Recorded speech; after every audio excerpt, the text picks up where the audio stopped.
In the homebrew community, we do things that other people can't do because we're a little outside of the official channels, right? You know, we do a Pac-Man, but we don't talk to Namco. We do a we do a Crystal Quest, but we don't talk to Atari about that. What was the attitude from Atari in terms of like, hey, you've been playing in our playground without our authorization? Was there any negative about that? They have any? What was the attitude toward the fact you'd been doing this work on their IP ahead of time?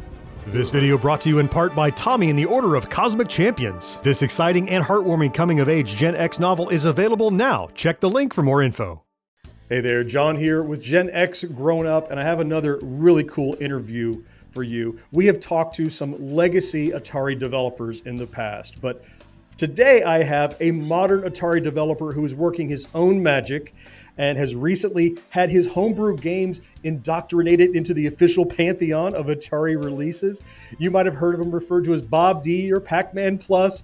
I'm so happy to welcome Bob DeCrescenzo to the show. Bob, thank you for taking the time to sit down and chat with me. How you doing? Hi, thank you so much for having me on. I really appreciate it. So we've been chatting somewhat in the past. I know we talked a little bit back when the 2600 Plus came out, and I've looked at your games over the past. Really incredible stuff. But before we get into what you're doing now, we both have a history with Atari growing up as kids. What is your experience, your relationship with the brand Atari that ultimately led you to where we are now? What's it like for you as a kid? My first favorite game was Asteroids in the arcade. So that was the beginning. But my father was an electronics person. He had an electronics repair shop. So he brought us home a 2600 when it first came out. So I was blown away by that, and I was always playing it. So I was more than that than I was outside, which, well, but it was that's what got me into this. And I went from there. I had a 5200 after that a couple of years later. I never had 7800, believe it or not, back in the day. So this part of it was from about 2005 on, getting into that part of it. But yeah, it's been with me all my life, so it's a big part of my life. Yeah, played as a kid, and we never grew out of it. That's the great thing about it. So what got you interested in something you clearly have an amazing aptitude for writing your own games, your own homebrew games? Well revered in the homebrew community, right up there with some of the best. I love your stuff. What brought you to go, it's not enough to like the old games, I'm going to make my own stuff, or better versions of the ones I've seen? Thank you. Thank you very much. Atari age, believe it or not. I joined them about 2002, and I saw that people were doing hacks or starting their own homebrews and stuff like that. And I'll be honest, the 2600 was a little too beyond my understanding. I did a couple of hacks at the beginning, but they were easy stuff. It was nothing code related. When I was in high school, I had an Apple IIc.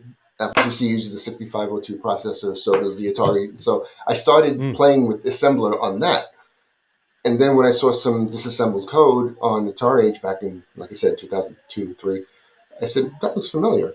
So I started looking at code, and I started reading it, trying to figure out what it was doing and all that other stuff. And my favorite game of all time is Pac-Man. So I saw that I happened to gravitate toward the 7800 because I did some hacks for the 5200 first. Then I saw that the 7800 didn't have Pac-Man.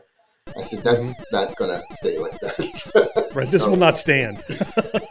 So, and around that same time, Kurt Vendel had come across some source code from GCC. He let me know some of this, so I was able to refer to that to know what was happening, what each opcode meant and all that stuff. So you could see, like, my very early stuff is very... So... That's how we look at all of our early stuff, right? It was great at the time, and now it's like, can't believe I did that. Exactly. But so I just went on from there. So that's how I got started in doing this, and it just grew. I just enjoyed doing it, so I kept doing it. Yeah, and again, a clear aptitude for it, and we're so grateful that you do. Thank you. So let's turn the attention to what's happening right now, though. So with the announcement of Atari 7800 Plus, they said, and releasing some physical games. And that game is a murderer's row of Bob D products. So let's Bounty Bob Strikes Back, right? Frenzy, Mhm. Berserk, both 7800 titles, Asteroids Deluxe on the 7800, uh, Space Duel for the 7800, and not to bury the lead, but the pack-in game for the console was your then Crystal Quest, now Bentley Bears Crystal Quest. I'll get back to that, but how did Atari approach you about saying, Bob, look at these things you've been doing. We want to make them real Atari official products. How was that? How did that happen? A couple of years ago, David Page contacted me, and he was working with Atari at the time, not for them yet. Hmm. And he was talking about talking to them and having me do stuff for them and stuff like that. Then a while later, I didn't hear from him for a while. Then a while later, he now is working for Atari, and so I'm fairly certain that that was the catalyst for them contacting me. Because I believe he told them or showed them or whatever what I was doing. Mm-hmm. Um, so and he liked some of the stuff that I did, which I'm always grateful for anybody who likes the stuff that I do. But and he let them know, and they contacted me after right after they bought Atari Age, um, Mm. or was it during?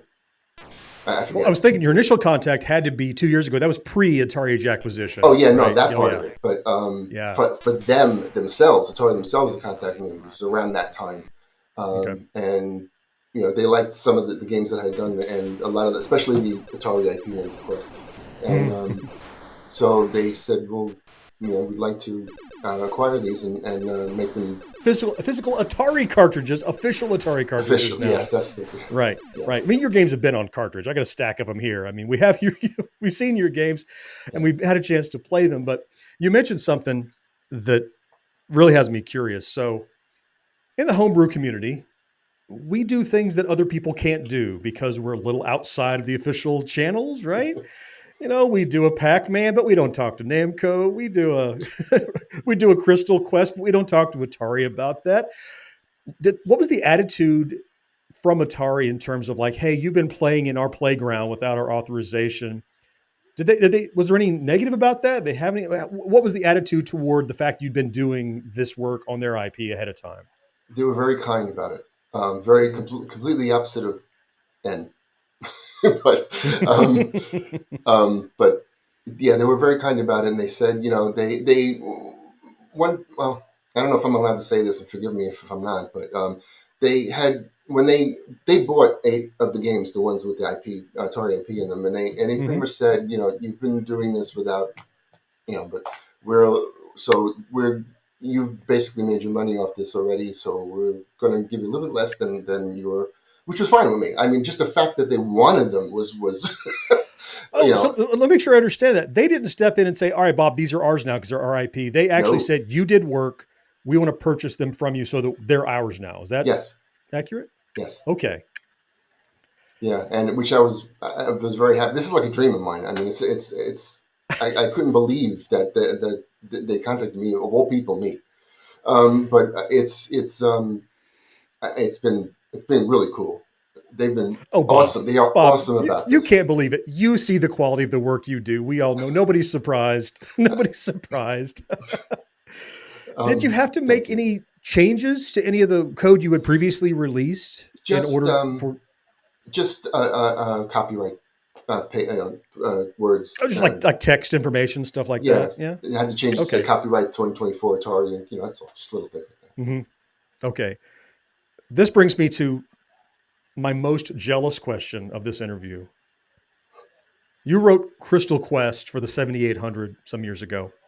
Well received, well reviewed. Thank you.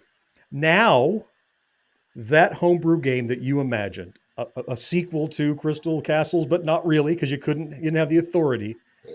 It's now an Atari game. It's now a canonical part of the Crystal Castles series. What's that like for Bob? It's so surreal. But by the way, I have to say, if it wasn't for Pac-Man Red's graphics and synth Papa Bobby, Ilya Wilson's graphics and Bobby Clark's sound, it would have been anywhere near as good as it is. Not even Mm-hmm. anyway. But it's so surreal. I look at it. I didn't know it was going to be a pack-in. So when I saw that, I'm Oh, like, really? "Are you kidding me?" so So you know it was a it, cartridge. You didn't know it was the pack in with the console. right. I had no idea. And I said, I can't. believe, wow, this is, I wish I could tell my 10-year-old self what was coming. Right? Right. If we could all see what we're doing today when we were 10, we wouldn't believe it. No one would Yeah, believe it. Right. Yeah. Yeah. yeah. Little Bob, Atari will be contacting you in a few decades, bringing little games you made on your own into their world. You're like, yeah, whatever. Yeah, that's for sure. What a what a great time to be living in, man. Thank you. Do you know if any of the other games you've worked on, like for example, Bounty Bob is from Big Five, that was an Atari title. Are there any other titles that you have worked on that Atari had any interest in that aren't part of this wave, or that you can tell us about? None that I can tell you about.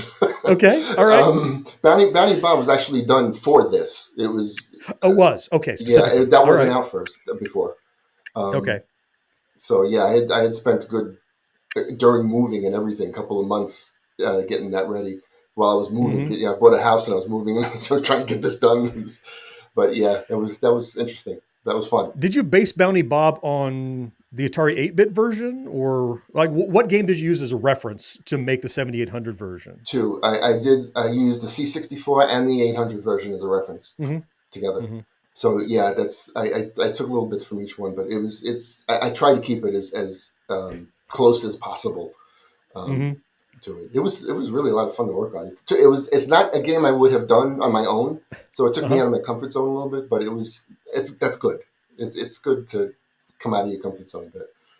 Yeah, Miner 2049er is one of my all-time favorites for the Atari 8-bit, and Bounty Bob a little less so, only because I don't have the same nostalgia. I played it less, Hmm. but it was in every way it was a really smart evolution Bill Hogue did to kind of make that the next version of Bounty Bob. Which yeah, I'm excited to Yeah, see your translation and how it plays.